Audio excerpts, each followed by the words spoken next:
And that John Cacophony tells you you're back with the Power of Three podcast. What's that music in the background? Why, it's the theme to The Early Adventures of Professor Bernice Summerfield from Big Finish. But why are we talking about Benny? Well, you'll find out soon. I'm Kenny Smith, and today, given that it's the last episode of The War Between the Land and the Sea airing this evening, as we speak in the UK, we are taking a look at an adventure on audio with the Sea Devils. We are talking about Professor Bernice Summerfield and the Poison Seas, or simply the Poison Seas. This was recorded on the 28th of June 2003, and having a look at TARDISfandom.com, it tells us this was the third audio story of the fourth season of the Big Finish Bernice Summerfield series.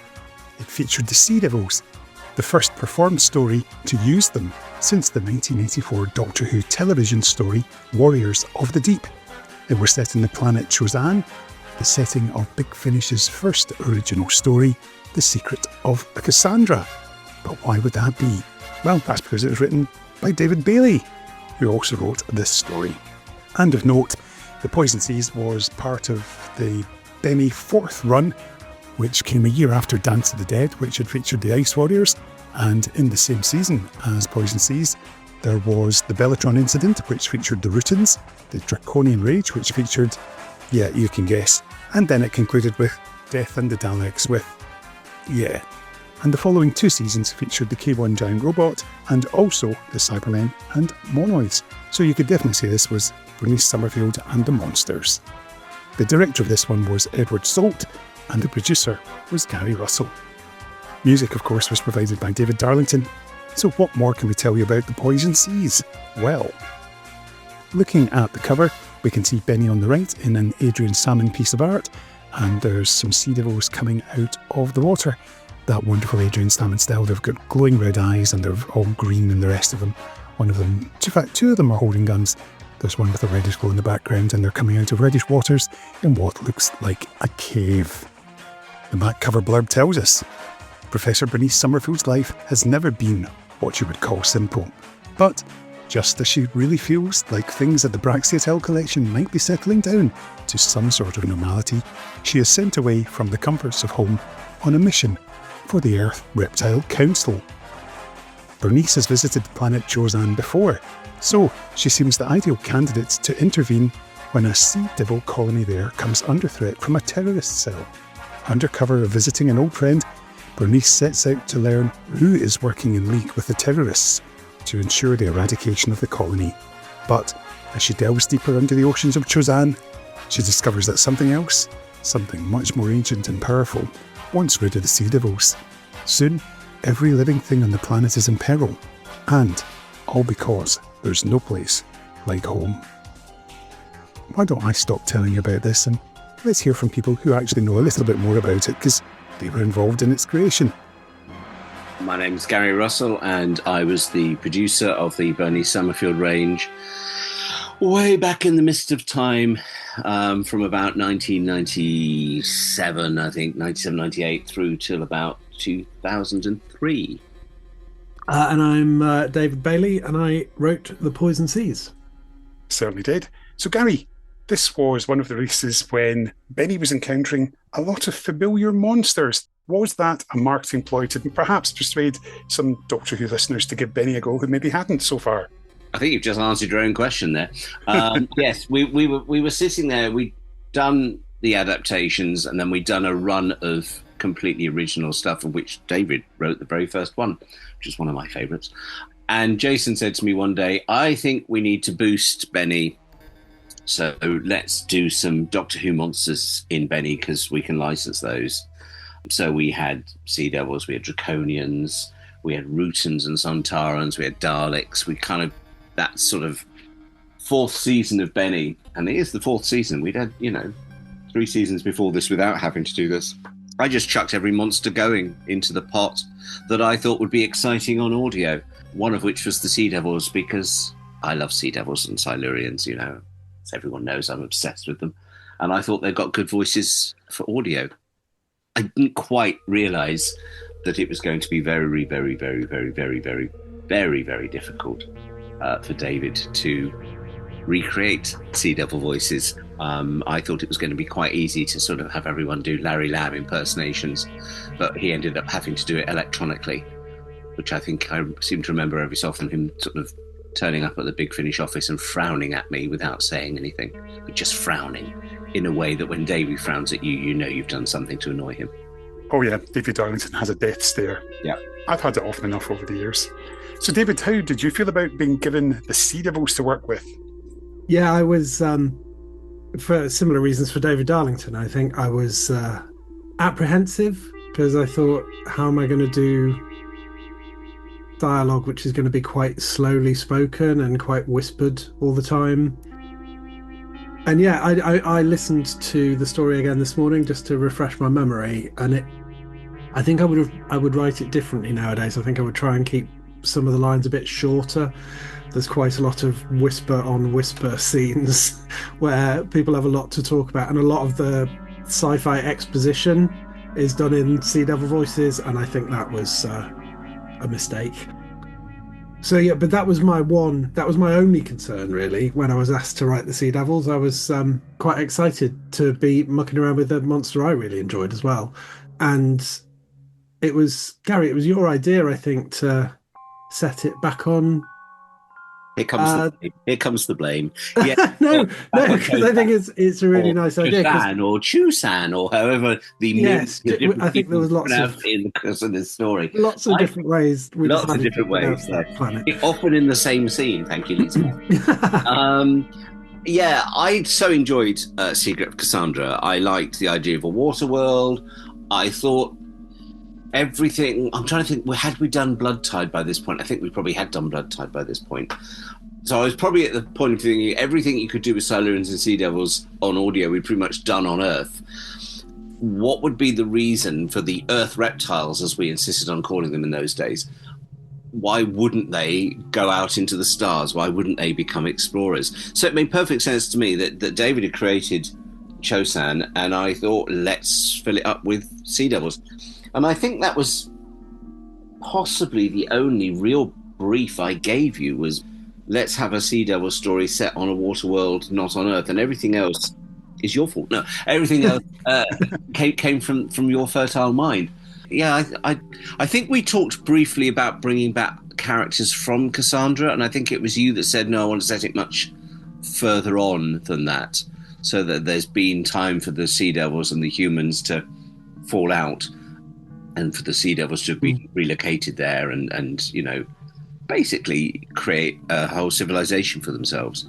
Did you, David, write all the stuff with Brax, or did I shoehorn that in? I think you might have written that. When I was listening to that this morning, I was like, if I wrote this, I've completely forgotten it. Yeah. Or I was I was shoehorning stuff in to sort of try and tie into stuff that was coming up, particularly with Draconian Rage. Yeah. Sorry. Because it kind of detracts.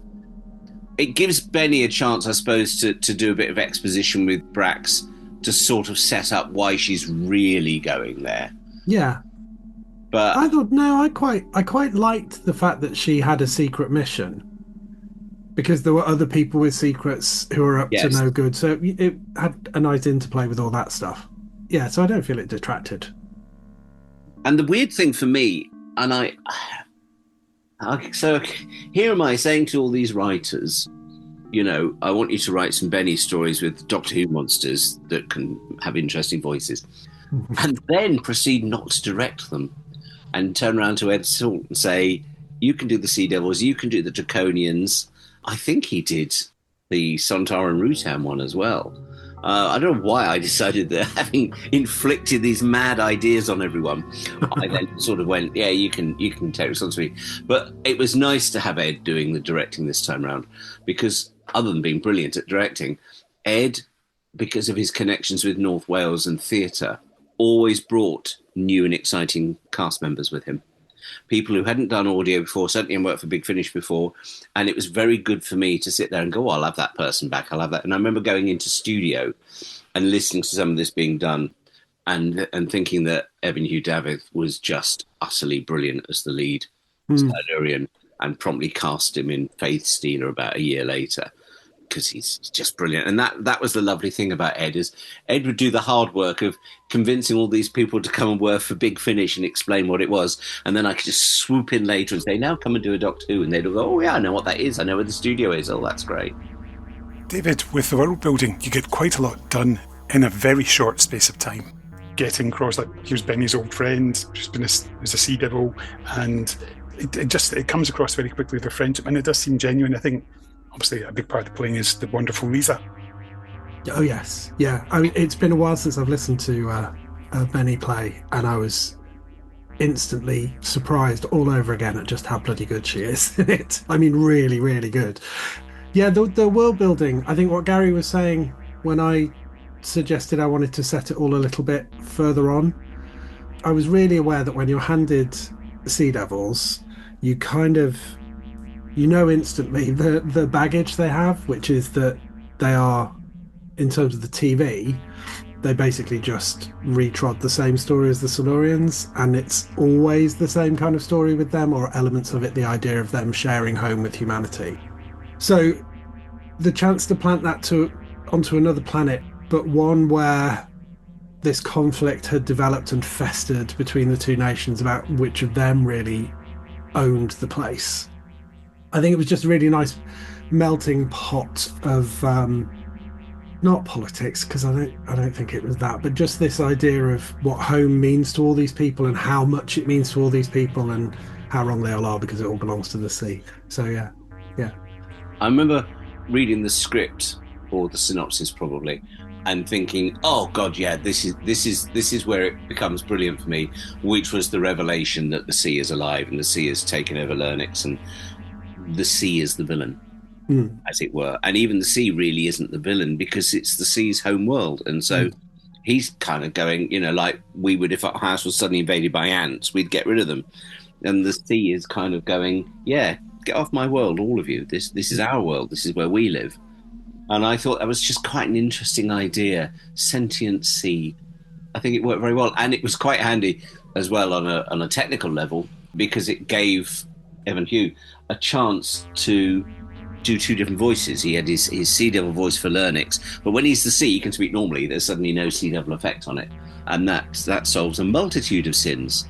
Yes. I think there was a brief moment, this is coming back to me now, Davey saying to me, do you want me to make him sound watery when he's sort of bubbly? And I went, no, just leave him pure and human sounding. So it's sort of halfway point between the humans and the Sea Devils, which certainly made for one less voice effect. Were the Sea Devils difficult to write? Because I would imagine that that they're going to be not the fastest of speakers, but getting their speech patterns. How do you find that? Technically, I don't think I did the best job. I think there's some lines that's really good. I think the opening scene I'm really happy with, where I delve into kind of Sea Devil religion a bit. But I wrote them possibly too human. I think especially Nedda, but in my brain I was thinking, well, she spent lots of time among humans, so she would have picked up their kind of way of speaking a bit. I think you're doing yourself a disservice there. I think the fault is mine. I could have turned around to you and said, these are very long speeches for voice-affected aliens. I had enough experience at that point to recognise that.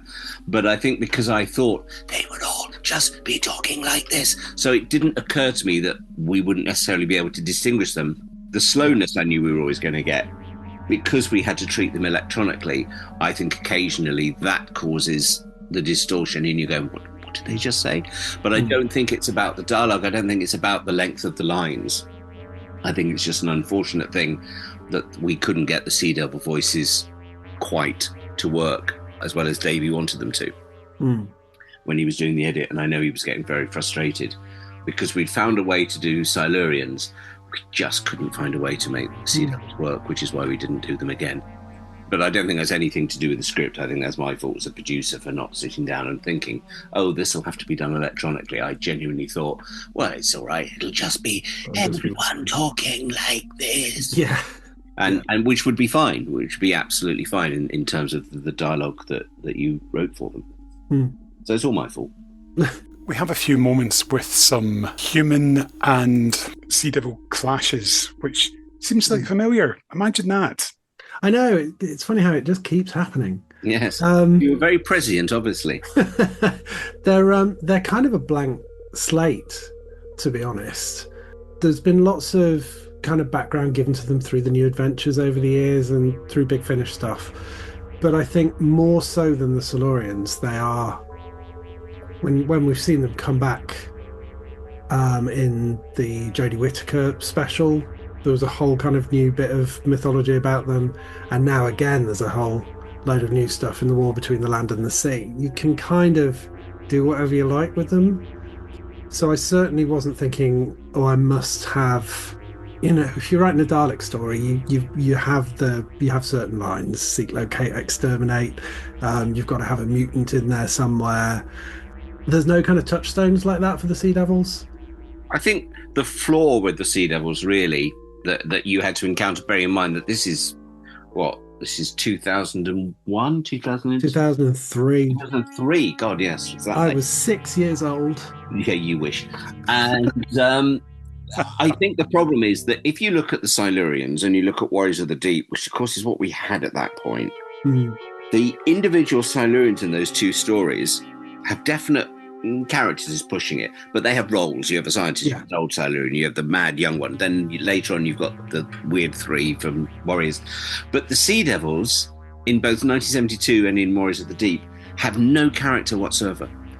Even the Chief Sea Devil he's called the Chief Sea Devil because he wears a different bit of string vest and he sort of seems to be in charge. But there's no character, there's no explanation, there's no ranking, there's no civilization that you have, there's no pecking order, nothing like that with Sea Devils. And likewise, Warriors of the Deep, well, they're just soldiers dressed in weird samurai gear. So it's very hard, I think, for David to start this off. And so all the onus was on the script to create, scientists and individuals and religious people and all of this sort of stuff, which is what makes The Poison Sea so brilliant, because for the first time, we're getting an actual look at some culture in the Sea Devils rather than them just being, ogrons to the Silurians, really, which is what they are in the previous, in Warriors of the Deep. Any thoughts on Davy's score? It's very good, very Malcolm Clark-esque. Hugely good, I love it. Exactly what I asked for. I said, make this as much as you possibly can, because that says Sea Devils, and yay, it's brilliant. I also want to just point out this is where, as a producer, I was always so happy doing these kinds of things, where you get the perfect amalgamation of a bloody good script and bloody good acting, which is Benny's huge speech 2/3 of the way through the play, where she's just talking about her life. And she's just frustrated and angry and upset. And it's a very, very long speech. I imagine that was well over a page of text. And Lisa delivers every single line on the nose. It is such a brilliant performance.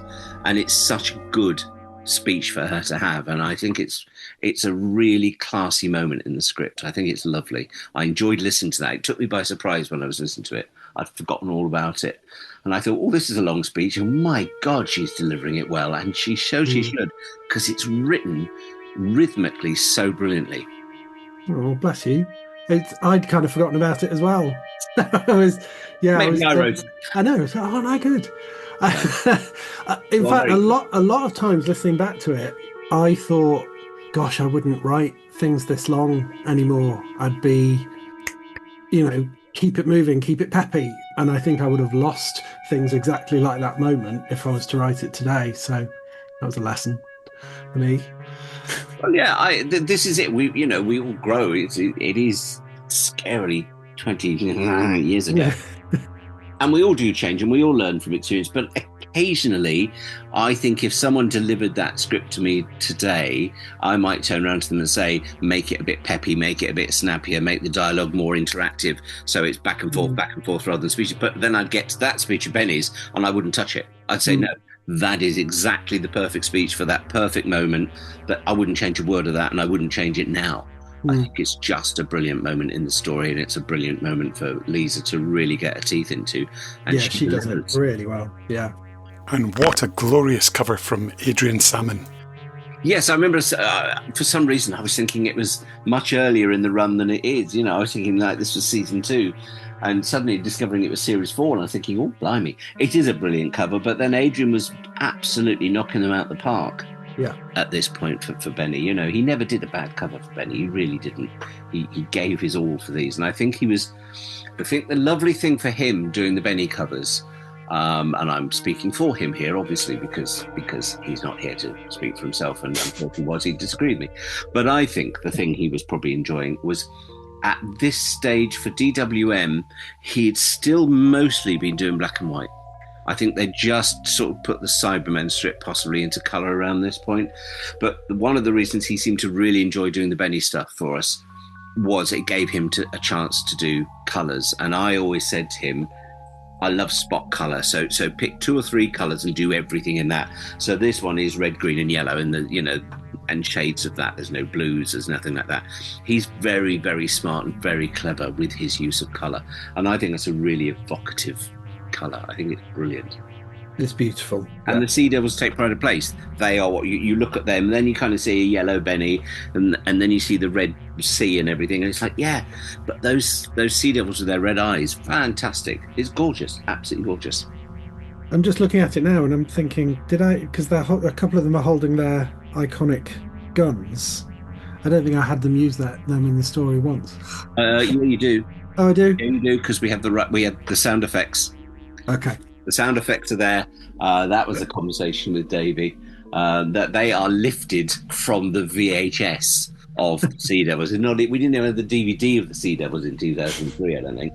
So they're lifted from the VHS and then cleaned up. But yes, I remember him using the very distinctive gun sound. Yeah. It might have been me that said to Adrian, put the guns on the cover. Because again, it just says Sea Devils. You know, the moment you see them walking around with a little CD in their hand, it's like, oh yeah, Sea Devil gun.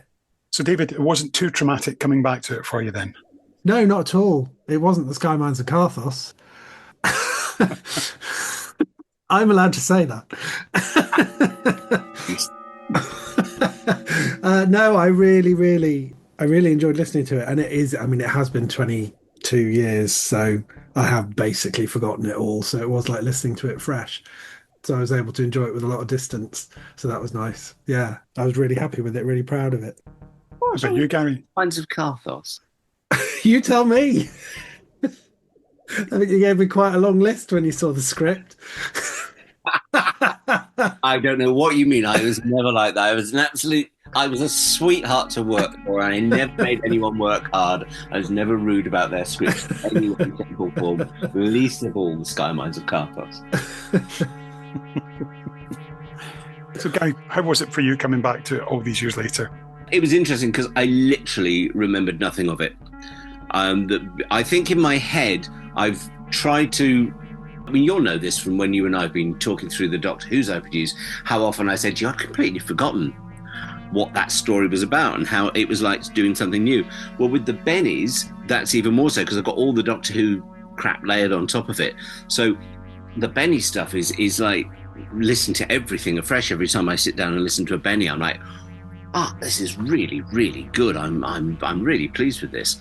I just think everyone pulled out the stops for the Benny range, and it just shows because I suppose in a sense we were using the Bennies as a trial in terms of actors and writers and directors, because obviously Ed started on doing these before going on to doing Doctor Who. So I was using them as a training ground. It was Big Finish's version of Doctors or Casualty. And so I'm immensely proud of them. And coming back and listening to it now and going, yeah, that is really damn good story. We had, because we weren't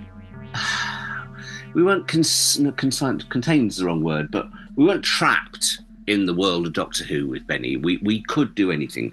And yes, to take a Doctor Who monster and throw it into a new environment, we could do all of this stuff. And it made them much more exciting and much more adventurous. And I think it gave writers the opportunity to have a little bit more fun than they might have had on Doctor Who.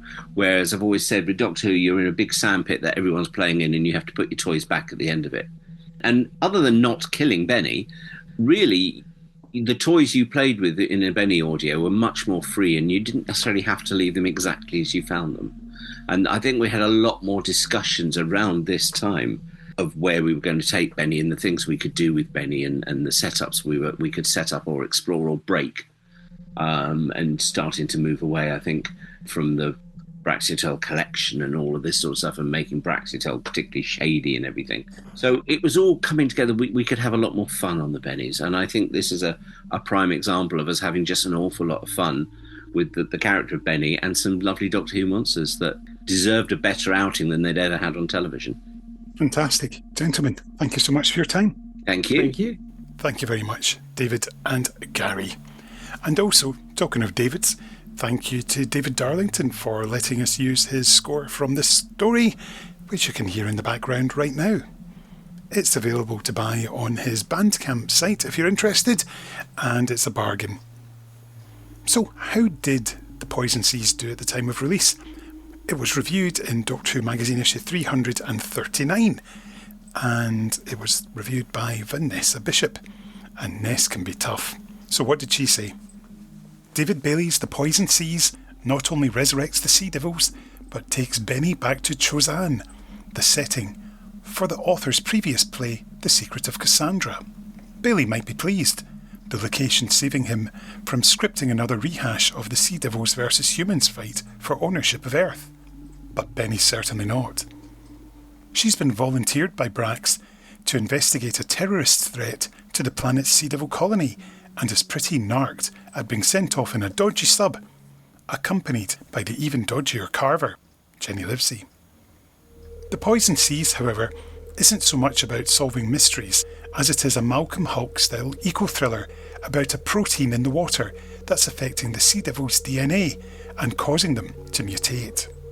Principal Lurnix, warbled splendidly by Ifan Hugh Daffyd, is show-stealing as he transforms from the colony's respected leader into the power-hungry protein creature. The gradual decrease in his voice modulation as he becomes more possessed being a nice audio touch. Overall though, the script has a tendency to repeat itself, spreading a good idea a little too thin. What it does have though is atmosphere. David Darlington's eerie underwater incidentals have a touch of the Malcolm Clarks about them. The Sea Devils too are effective, although I would echo some of Bailley's initial reservations about their complete suitability for audio. Their soft voices do occasionally get swamped by other sound effects. Like Hulk's work, The Poison Seas continues to show the creatures in a sympathetic light, playing on their fears for the colony's survival through the gently spoken clinician Nedda, a female sea devil played by Nikki Goldie. For Benny, the story works best as a character-building exercise than a thrilling espionage assignment. At times, when justifying her life with speeches that begin, "Who would fight monsters? Who would be left to believe in the angels?" we could almost be listening to the Doctor. Well, there we go. You can still get The Poison Seas from the Big Finish website, it's bigfinish.com, and it's available for $5.99 as a download. If you've enjoyed today's podcast, please do feel free to leave a review wherever you get your podcasts from. You can follow us on social media at Power of 3 Pod on Twitter. We're at Blue Sky at Finished Zine, and we have a Facebook group too. So please do feel free to follow those, like those, come and join in the fun and have some chat. We always love to hear from our listeners. We're going to finish up now and leave you with a song. And this is one that my dad was a big fan of, and it always gets me quite emotional when I hear it because I remember him. It also shares its title with an episode of The X-Files. We're talking about Bobby Darin's Beyond the Sea. Until next time, I've been Kenny Smith. Bye-bye. Somewhere beyond the sea, somewhere waiting for me, My lover stands on golden sands and watches the ships that go sailing somewhere beyond the sea. She's there watching for me. If I could fly like birds on high, then straight to her arms I'd go sailing. It's far beyond a star, it's near beyond the moon. I know beyond a doubt my heart will lead me there soon. We'll meet beyond the shore, we'll kiss just as before. Happy we'll be beyond the sea, and never again I'll go sailing.